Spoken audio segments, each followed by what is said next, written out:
మీ పరిశుద్ధమైన పాదములకు స్తోత్రాలు ప్రభా. ఈ సమయంలో దేవదాస్తురాలుగా నీ సన్నిధిలోనే నిలబడి ఉండగా నన్ను పూర్తిగా మీ శిలువచేతను మరుగు చేసుకుని నాకు మాకు కావలసిన వర్తమానంతో మమ్మల్ని బలపరిచి ఈ బలలో పాల్పొందుతున్న మమ్మల్ని ప్రభా మరింతగా మేలుకొల్పును దయచేయమని త్వర రాబోతున్న యేసు పరిశుద్ధ నామములో అడిగి వేడుకుని ప్రార్థిస్తున్నాను తండ్రి. ఆమేన్. ఈ చక్కటి సమయం ఇచ్చినటువంటి దేవాది దేవునికి వందనాలు. గుడి వచ్చిన మీ అందరికీ కూడా నా వందనాలు చెల్లిస్తూ ఉన్నాను. మనం ప్రతిరోజు కూడా ప్రతి నెల కూడా ప్రభు వలన తీసుకోవడానికి మనం చదువుకుంటున్నటువంటి వాక్య భాగంలోని కొన్ని నెలలుగా మనం ఒక్కొక్క ఆ అధ్యాయంలో ప్రభు వల్ల వాక్యంలో ఒక్కొక్క మాటను మనం ధ్యానించుకుంటూ ఉన్నాం. ఈ దినాన్ని ఒక క్రొత్త మాటను మనము ధ్యానించుకుందామండి. 1 కొరింథీయులకు రాసినటువంటి పత్రిక 11వ అధ్యాయము 29వ వచనాన్ని చదువుకుందామండి.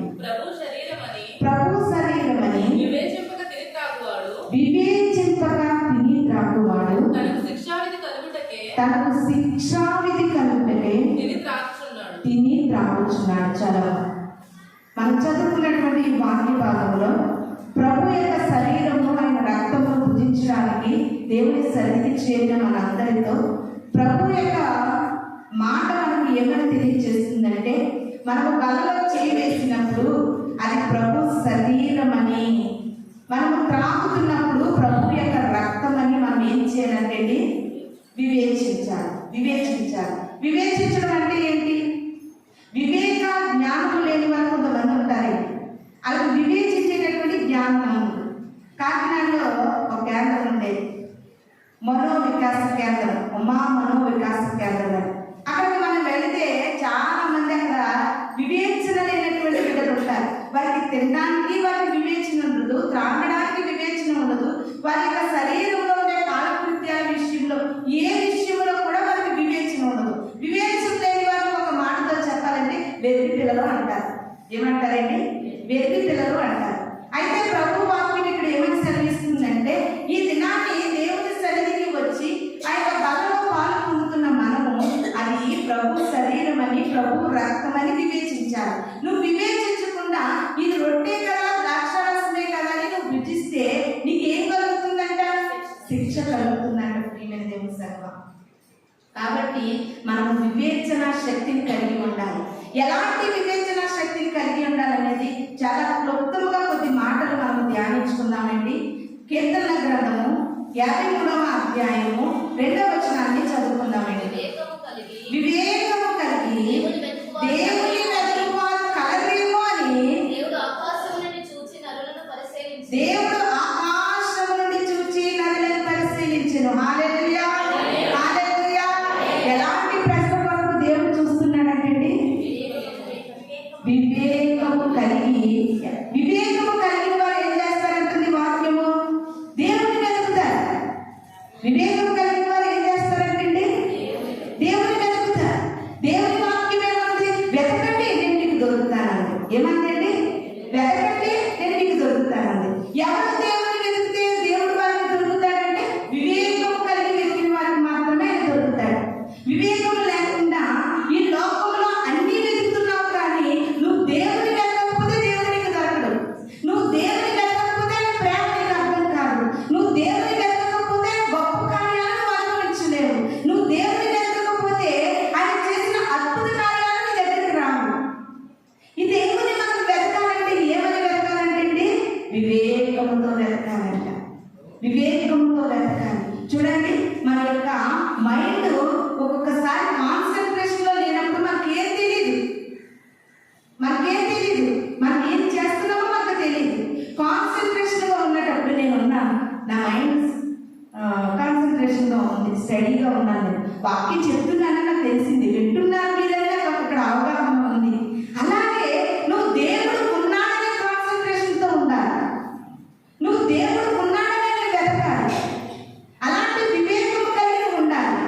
ప్రభు వరకు అపోస్తలుడైన పౌలు గారు ఏమంటున్నారు? ప్రభు శరీరమని వివేచించక తిని త్రాగువాడు శిక్షించబడతాడు. బాబు, ఆ దారిని వెళ్ళకు, ట్రైన్ వస్తుంది, గేట్ వేస్తే సిగ్నల్ ఉంది, నువ్వు వెళ్ళకు, నువ్వు అది ఏం పట్టాలి, ఇప్పుడు దాటొద్దు, ఆ ట్రాక్ దాటొద్దు అంటే వివేకం లేని వాడు ఏం చేస్తాడండి? అర్థం కాక ట్రైన్ వస్తుందని, సిగ్నల్ పడిందని, గేట్ వేసారని అర్థం కాని పరిస్థితుల్లో ట్రాక్ దాటుతూ ఉంటాడు. ట్రైన్ వస్తుంది, అప్పుడు ఏమవుతాడు? నిర్జనం చేయబడ్డాడు. అదే విధముగా ఈ లోకంలో జీవిస్తున్న నీవు వివేకము కలిగి బ్రతికితేనే దేవుడిలో ఉన్న మాధుర్యము నీకు అర్థమవుతుంది. నువ్వు వివేకం కలిగి బ్రతికితేనే ఆయన శక్తిమంతుడని నీకు అర్థమవుతుంది. నువ్వు వివేకం కలిగి బ్రతికితేనే ఆయన నీ జీవితంలో ఏదైనా చేయగలని నీకు అర్థమవుతుంది. ఆయనకు అసాధ్యమైనది లేదని నీకు అర్థమవుతుంది. ఎప్పుడంటే నువ్వు వివేకము కలిగి దేవుని వెతకాలి. అలాంటి వారి కోసం దేవుడు ఆకాశం నుండి ఏం చేస్తున్నాడండి? నరులను పరిశీలిస్తూ ఉన్నాడు. నరులను ఏం చేస్తున్నాడంటే దేవుడు పరిశీలిస్తూ ఉన్నాడు. ఇది నాన్ని వివేకం కొరకు దేవుడు మనతో మాట్లాడుతూ ఉంటాడుగా. నువ్వు వివేకం కలిగి దేవుని వెతికే బిడ్డగా ఉండాలని ప్రభు వాక్యము మనకు తెలియజేస్తుంది. ఈ వివేకము ద్వారా కూడా ఈ లోకంలో జీవిస్తున్న మనకి లాభాలు ఉన్నాయి. ఏమున్నాయండి? లాభాలు ఉన్నాయి. లాభం లేకుండా ఏ పని చేయడానికి ఎవరు కూడా ఇష్టపడరండి. లాభం కావాలి. దేనికైనా ఏముండాలి? లాభం ఉండాలి. లాభం ఉంటేనే మనం చేస్తున్న పని విషయంలో మనకు సంతృప్తి ఉండాలి. ఏదైనా బిజినెస్ స్టార్ట్ చేసినప్పుడు 10 రూపాయలు పెడితే నీకు 15 రూపాయలు వస్తే నీకు ఇంకా ఇంట్రెస్ట్ పెరుగుతుంది, దాని మీద ఆసక్తి పెరుగుతుంది. ఆ 10 రూపాయలకి 5 రూపాయలు కూడా నీకు రాకపోతే నీకు లాభం రాకపోతే పని చేయాలనిపిస్తుంది.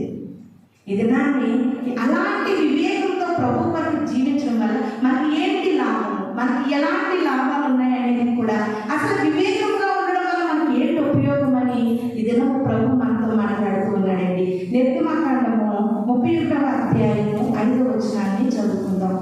నిర్గమకాండము 31వ అధ్యాయము 5వ వచనం. బాగా ఆలోచించండి. విచిత్రమైన పనులను కల్పించటము బంగారంతో, వెండితో, ఎత్తడితో పని చేయటము, పొదుగుటకు, రత్నములను సానబెట్టుటకు, కర్రను కోసి చెక్కుటకు, సమస్త విధములైన పనులు చేయటము, జ్ఞాన విద్యా వివేకములను సమస్తమైన పనులను నేర్పును వానికి కలిగినట్లు వానిని దేవుని ఆత్మపూర్ణునిగా చేసి ఉన్నాను. హల్లెలూయా, హల్లెలూయా. బైబిల్ నీకు అర్థమవుతే ప్రియమైన దేవుని సంగమా, ఈ లోకంలో మనకందరికీ కూడా ఇక్కడ వ్యవసాయదారులు మనం చాలా మంది ఉన్నాం. వ్యవసాయం అనేది ఎక్కడ స్టార్ట్ అయిందంటే బైబిల్లోనే స్టార్ట్ అయింది. ఇనుప పనులు, కత్తులు, కొడవలు, గొడ్డలు చేసే పని ఎక్కడ స్టార్ట్ అయింది? బైబిల్లోనే స్టార్ట్ అయింది. ప్రతి ఒక్క పని కూడా బైబిల్లో నుండే మనకు కనిపిస్తూ ఉంది. అయితే ఇక్కడ అంటున్నారండి, సానబెట్టుటకు. దేనిని మనం సానబెడతామంటే ఆకారములేని ఒక వస్తువుని తీసుకుని వచ్చి దాన్ని సానబెట్టి దానికి ఒక రూపాన్ని ఇస్తున్నారు కంసాలి వారు. బంగారం ఒక ముద్దలాంటి దాన్ని తీసుకొచ్చి దానికి ఆకారాన్ని ఇచ్చి దాన్ని కొంత వెలకు అమ్ముతున్నారు. అయితే ఈ దినాన్ని ఇవన్నీ కూడా చేయడానికంటే దేవుడు మనకి ఏమి ఇచ్చాడంటే వివేకం ఇచ్చాడంట. ప్రియమైన దేవుని సంగమా, మోషే గారి ద్వారా దేవుడు మాట్లాడుతున్నాడు. వివేకం ఇచ్చాడు. నువ్వు ఏ పని చేయడానికన్నా దేవుడు నీకు వివేకాన్ని ఇచ్చాడు. ఆయన వివేకం నీకు ఇవ్వకపోతే నువ్వు ఏ పని కూడా చేయలేవు. నిజముగా మన దేవుడు మనము పోషకం కోసం మనం చేసే ప్రతి పనిలోని కూడా మనకి ఏమి ఇస్తున్నాడండి? వివేకం ఇస్తూ ఉన్నాడు. ఇంట్లో పనులు చేసే ఆడవాళ్ళకి వివేకం, దేని తర్వాత ఏది వండాలి, ఎలా చేయాలి అనేది ఒక వివేకం. మరి బయట కష్టపడి పొలం సేద్యపరిచే రైతులకు ఒక వివేకం, బిజినెస్ చేసే వాళ్ళకు ఒక వివేకం. ఇలాగా అన్ని పనులు చేయడానికి నీకు దేవుడు ఏమి ఇచ్చాడంటే వివేకం ఇచ్చాడని మోషే గారి ద్వారా దేవుడు తెలియజేస్తున్నాడు. మరి అన్ని పనులకు చేయడానికి వివేకం ఉందండి ఇది నాని. కానీ దేవుని వెతికే వివేకం నీకు లేకపోతే, దేవుని వెతికే వివేకం నీకు లేకపోతే ఎన్ని పనులు చేస్తున్నాం, దేవుని వెతికే వివేకం లేదు. ఎంతో కష్టపడి ఎస్ఐ ఉద్యోగం సంపాదించిన ఒక వ్యక్తి ఆ మధ్య సోషల్ మీడియాలోకి వచ్చాయండి. యూట్యూబ్లో వచ్చింది ఆ న్యూస్. అన్ని కూడా దయచేసి అందరూ నా వైపు చూడండి, దయచేసి అందరూ నా వైపు చూడండి. ఇక్కడ నిలబడింది నేను కాదు, పరిశుద్ధాత్ముడు. ప్రియమైన దేవుని సంగమా, ఆయన వైపు మనం చూస్తేనే మన హృదయాలు తెరవబడతాయి, మన కార్యాలు జరుగుతాయి. అయితే ఎంతో వివేకం ఉంది, చదువు అనే వివేకం ఉంది. ఎస్ఐలో సంపాదించాడు. ఒక కడుతున్న బిల్డింగ్ లోకి వెళ్ళి తన యొక్క రివాల్వర్తో ఆయన ఏం చేశాడంటే కాల్చుకుని చనిపోయాడు. ఏది వివేకము? చదువులో ఉందా వివేకము? జీవితం యొక్క వివేకము దేనిలో ఉంది? ప్రియమైన దేవుని సంగమా, నువ్వు జీవించే జీవితము ప్రాముఖ్యమైనది తెలిపే వివేకము ఎక్కడ దొరుకుతుంది? ఇది నా గొప్ప గొప్ప ఉద్యోగాలు చేసే వారికి వివేకం లేదు, గొప్ప గొప్ప చదువులు చదివే వారికి వివేకం లేదు. చదువులు చదువుతున్నటువంటి ఎవరి బిడ్డలు ఏం చేస్తున్నారు తెలుసా? ఆ యొక్క కాలేజీ పైన, స్కూల్ బిల్డింగ్ల పైన దూకి చచ్చిపోతున్నారు. ఏది సంపాదించిన వివేకం ఎక్కడ కనబడుతుంది? కుటుంబాలు గడుపుతున్నటువంటి ఒక భర్త అయినా భార్య అయినా ఈ దినాన్ని అనేకమైనటువంటి బలవత్కార మరణాలకు పాల్పడుతున్నారు. అదేనా నీ కుటుంబ జీవితంలో నీకు అర్థమైంది? ఏది నీ వివేకం? ఇలాంటి వివేకం అంతా కూడా మనకు దొరకాలంటే, ఆ వివేకం కలిగి మనం బ్రతకాలంటే దేవుని వెతకాలి. దేవుని వెతికితే ఈ లోకంలో ఒక కుటుంబం ఉందనుకోండి, భార్య భర్తతో వివేకంగా నడుచుకోవడము వాక్యం నేర్పిస్తుంది. జ్ఞానవంతురాలు తన ఇల్లు కట్టుకుంటుంది. అది ఎలా వస్తుంది? ఆ జ్ఞానం వాక్యము ద్వారా వస్తుంది. ప్రియమైన దేవుని సంగమా, భర్త భార్యని ఎలా నడిపించుకోవాలో వివేకం కావాలండి. బిడ్డలు తల్లిదండ్రుల పట్ల ఎలా మసులుకోవాలో వివేకము కావాలి. బిడ్డలే కదండి నీ నోటుకు వచ్చినట్టు నువ్వు అనేకూడదు. వారు కూడా బిడ్డలైనా వారు ఒక మనసు హృదయం ఉంటుంది. మరి వారిని నువ్వు అర్థం చేసుకుని వారిని సరైన రీతిలో పెంచాలంటే నీకు ఏం కావాలి? వివేకం కావాలి. కుటుంబాలు దినాన్ని ఎన్నో కుటుంబాలు ప్రియమైన దేవుని సంగమా మనశ్శాంతిని కోల్పోవడానికి, శాంతిని సమాధానాన్ని కోల్పోవడానికి ఎన్నో కుటుంబాల్లో ఉదయం లేచిన నుండి రాత్రి పడుకునేంత వరకు కూడా అనేకమైన వైరాలు ఎందుకు కలుగుతున్నాయంటే వివేకం కలిగి కుటుంబాలు మసులుకోకపోవడం వల్లే. ఇది నా కుటుంబాలు చాలా భయంకరమైన న్యూస్. చాలా భయంకరమైన న్యూస్. తండ్రి ఇద్దరు పిల్లల్ని తీసుకెళ్ళి ఆడద్దరిని నదిలోకి దూపేసాడు. అలా సైడ్లా ఉంటుంది. ఆడద్దరిని నదిలోకి పడేసాడు, ఇద్దరు పడేసాడు. మరి బాగా మిగిలిపోయింది. అలా కుటుంబం తనకు ఏ వివేకం ఉంది? ఇది నాకు ఎన్నో సంఘటనలు జరుగుతూ ఉన్నాయి ప్రియమైన దేవుని సంగమా. కానీ ఇది నాన్న ప్రభు అంటున్నారు, క్రైస్తవులుగా జీవిస్తున్న మనమందరం కూడా మనము వివేకము కలిగి మసులుకుంటే మనము మన కుటుంబాలు కూడా క్షేమంగా ఉంటాం. ప్రియమైన దేవుని సంగమా, ముందు వివేకం అనేది నీకు ఎలాగా వస్తుందంటే నువ్వు దేవుని వెతకడం ద్వారా నీకు వివేకము కలుగుతుంది. ఇంకొక మాట చూద్దామండి. మొదటి రాజుల గ్రంథము 3వ అధ్యాయం 9వ వచనం. మొదటి రాజుల గ్రంథము 3వ అధ్యాయం 9వ వచనం. ఇంత గొప్పదైన నీ జనులకు న్యాయము తీర్చగలవాడెవడు? కాబట్టి నేను మంచి చెడులు వివేచించి నీ జనులకు న్యాయం తీర్చినట్లు నీ దాసునైన నాకు వివేకము గల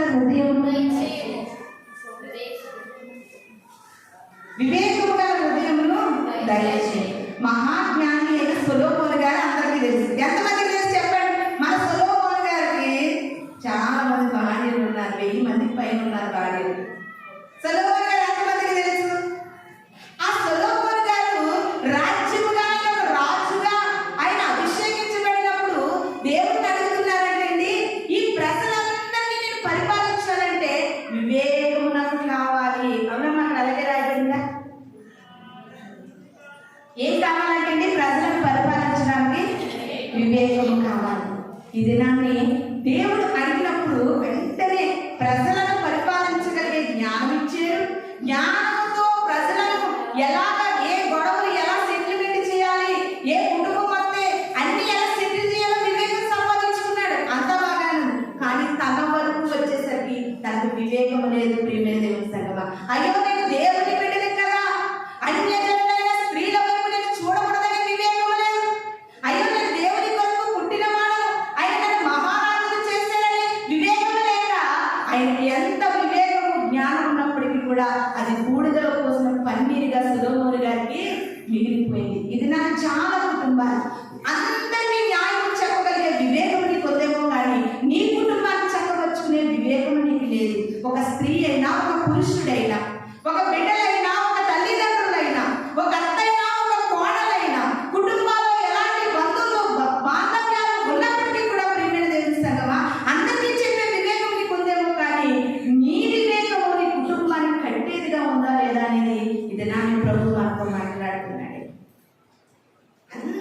సొలొమోను గారు అయితేనండి ఆ ఇశ్రాయేలు రాజ్యంలో ఆ లక్షల మంది ప్రజలకండి చాలా వివేకంతో తీర్పు తీరుస్తూ ఉన్నాడండి. కానీ తాను మాత్రం వివేకాన్ని మరిచిపోయాడు. ప్రియమైన దేవుని సంగమా, మరిచిపోయిన కారణం వచ్చాక దేవాది దేవునికి దూరం అయిపోయాడు. ఇది నా నీ ప్రభు బలను తీసుకుంటున్న నీకు వివేకము కావాలి. నీ కళ్ళు తెరవబడాలి, నీ హృదయం తెరవబడాలి, వివేకించేటటువంటి జ్ఞానమును పొందుకోవాలి, వివేకించేటటువంటి మనస్సును పొందుకోవాలి. మన చర్చికి రాదు కానీ వేరే చర్చికి వెళ్ళే వాళ్ళు కూడా మన దగ్గరికి వస్తారు. వారి బాధలు అన్నీ నాకు చెప్పుకుంటారు, ప్రార్థనలు చేయించుకుంటారు. నేను వారితో ఎంత పనున్నా పక్కన పెట్టి స్పెండ్ చేస్తూ ఉంటాను. ఎందుకంటే వారు మన కోసం ఒక ఆశపడి దేవుడి వరకు వచ్చారు కదా. నిన్న ఒక అమ్మ వచ్చింది. ఆ అమ్మకి చాలా పెద్ద వయసు, మొత్తం తల వచ్చేసింది. ఆ అమ్మ ఏమంటుందో తెలుసా? అమ్మా, నా యేసు ప్రభు మహా సృష్టికర్త నాకు వివేకించడమ్మా ఎక్కడ ఉన్నారో అంటుంది. మా మెస్సి ఆవిడతో ఏమి ప్రశ్నలో అవి ప్రతిదీ కూడా వాక్యంలో రెఫరెన్స్తో మాట్లాడుతున్నాయి.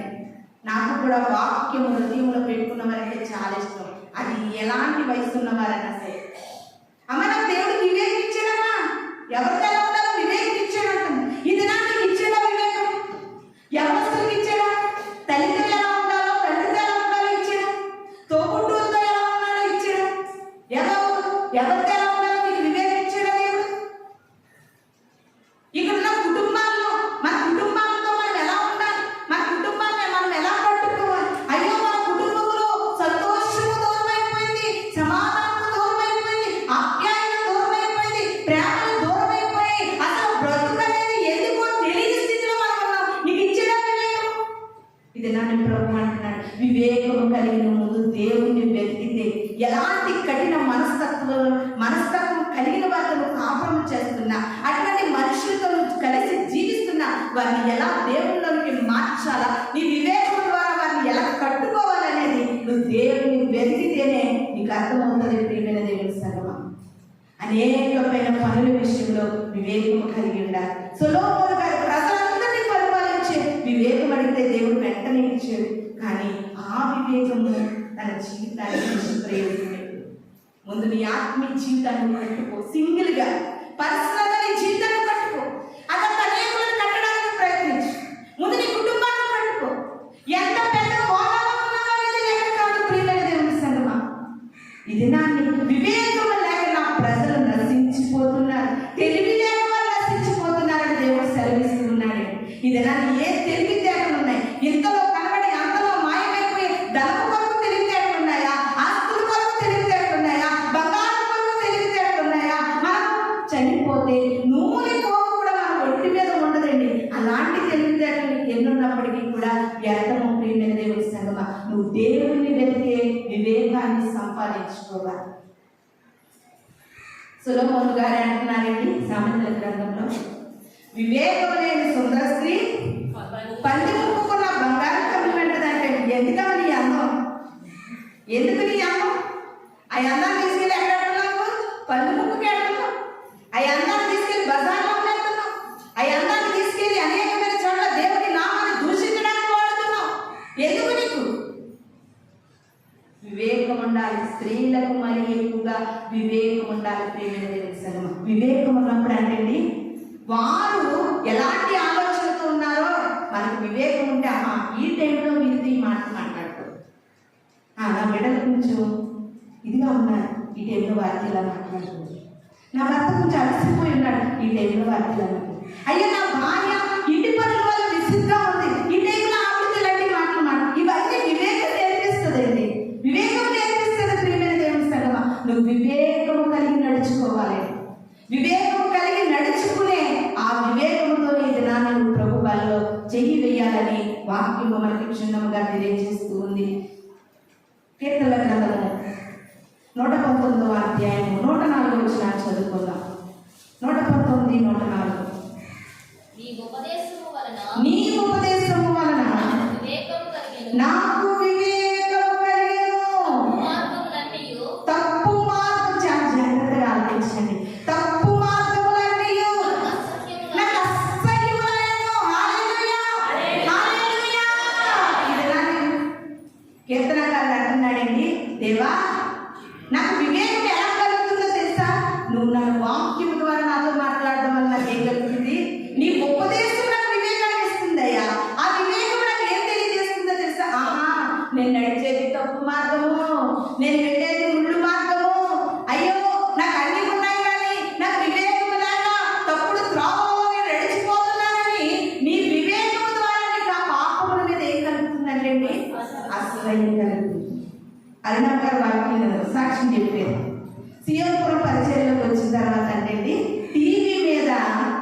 అసహ్యం కలిగిందండి. ఏం కలిగింది? టీవీ మీద అసహ్యం కలిగింది. అప్పటి వరకు పాపం సీరియస్ చూసేవారు. చర్చికి ఒక రోజు వెళ్తే ఒక వారం 4 వారాలు వెళ్ళేవారు కానీ ఇది నాన్ని వాక్యం అడుగుతుందండి మనల్ని. ప్రభు బలలో చేస్తున్నావు కదా, పరిశుద్ధమైన బలను సమీపిస్తున్నావు కదా, నీకు దేవుని కార్యాస్కరమైన వాటి మీద నీకు అసహ్యం కలుగుతుందా? ఏదైనా ఇష్టం లేదా నీకు తెలుసు కదా, దాన్ని విడిచిపెట్టి ప్రభు బలలో చేయగలుగుతున్నావా? అటువంటి వివేకాన్ని సంపాదించావా? అటువంటి వివేకం నీకుందా అని ఇది నాన్ని ప్రభు వాక్యం అడుగుతుంది. ఆ వివేకం ఎక్కడ దొరుకుతుందయ్యా? ఏ స్పెషలిస్ట్ దగ్గరికి వెళ్ళాలి? కాకినాడలో ఏ డాక్టర్ గారి పేరు చెప్తే అక్కడికి వెళ్ళాలి? విజయవాడ వెళ్ళాలా? హైదరాబాద్ వెళ్ళాలా? కిమ్స్కి వెళ్ళాలా? ఇంకా చాలా హాస్పిటల్ ఉన్నాయి కదండి. ఏజీహెచ్కి వెళ్ళాలా? ఎక్కడ దొరుకుతుందయ్యా వివేకము? నా జీవితాన్ని పాడు చేసేది వాటి కోసం నేను పోతున్నానయ్యా. వాటిని నేను ముట్టుకోకూడదంటే, వాటి దగ్గరికి నేను వెళ్ళకూడదంటే, వాటిని నేను త్రాగకూడదంటే, వాటిని నేను తినకూడదంటే, వాటి దగ్గరికి నేను వెళ్ళకూడదంటే నాకు వివేకం కావాలి. అది ఎక్కడ దొరుకుతుంది? ఉపదేశము వలన దొరుకుతుంది. ప్రియమైన దేవుని సంగమా, ఈ ఉపదేశమునికి వివేకాన్ని నేర్పిస్తుంది. అంతేకాదండి, ఈ ఉపదేశమునికి వివేకాన్ని కాదు, ప్రభు కార్యాస్కరమైన మార్గాలను ఏం కలిగిస్తూ ఉంది? అసహ్యం కలిగిస్తూ ఉందంటే అసహించుకోవాలి. అసహించుకుంటేనే కానీ ఆ పాపమును నువ్వు విడిచిపెట్టలేవు. నీకు అసహించుకునే మనసు కావాలంటే నీకు వివేకము కావాలి. నీ హృదయము తెరవబడాలి. ఈ దినము ప్రభు వల్ల పరిశుద్ధమైన శరీరం నీలో కలిగి ఉండగా, పరిశుద్ధమైన రక్తమును త్రాగుచూ ఉండగా, నీ కళ్ళు, నీ ఆత్మీయాన్ని తెరవబడి నువ్వు వివేకాన్ని పొందుకోవాలి. ప్రియమైన దేవుని సంగమా, ఒకటి నువ్వు ఆ వివేకాన్ని పొందుకోనంటే ఇప్పుడు వివేకముగా తిను. ప్రభువా, నా కొరకే కదా నలగొట్టబడిన శరీరము, నా కొరకే కదా నుజ్జును అయిపోయిన శరీరము, పొలము దున్నబడిన శరీరం కదయ్యా ఇది, నా కొరకే కదా. యెరూషలేము పురవీధులలో రక్తము దారులుగా కాల్చావు, ఈ రక్తం నా కొరకే కదా అని వివేచనతో ఇది నాకు బలను సమీపిస్తే ప్రియమైన దేవుని సంగమా, దేవుడు నీకు వివేకాన్ని అనుగ్రహించబోతున్నాడు. ఇది నాని ఇంకొక మాటను మనం చూసుకుని సామెతల గ్రంథము 1వ అధ్యాయము 5వ వచనం. సామెతల గ్రంథము 1వ అధ్యాయము 5వ వచనం.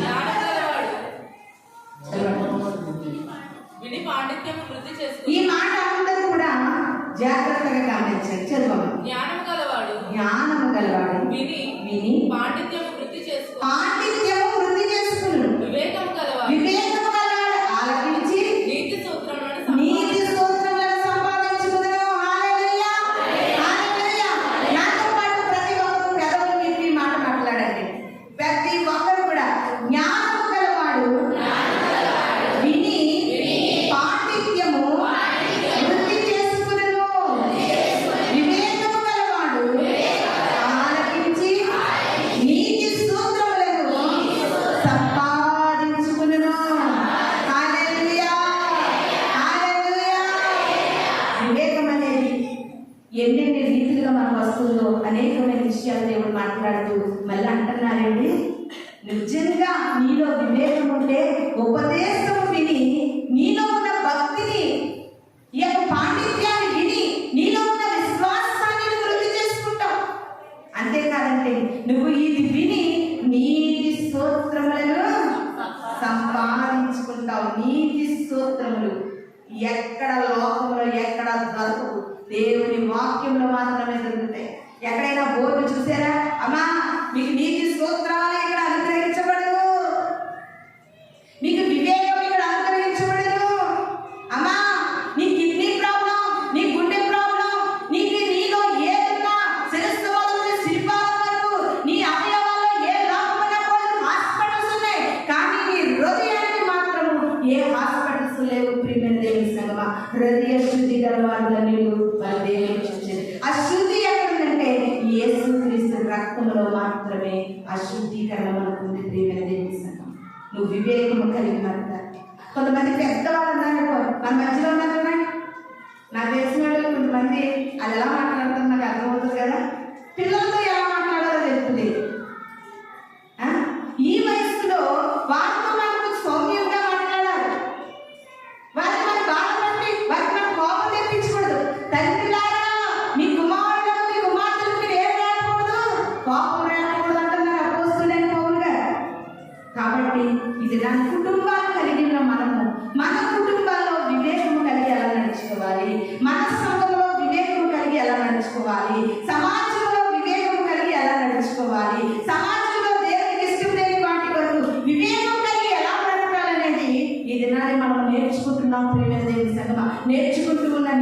నీ పాఠ్యాన్ని వృద్ధి చేసుకో.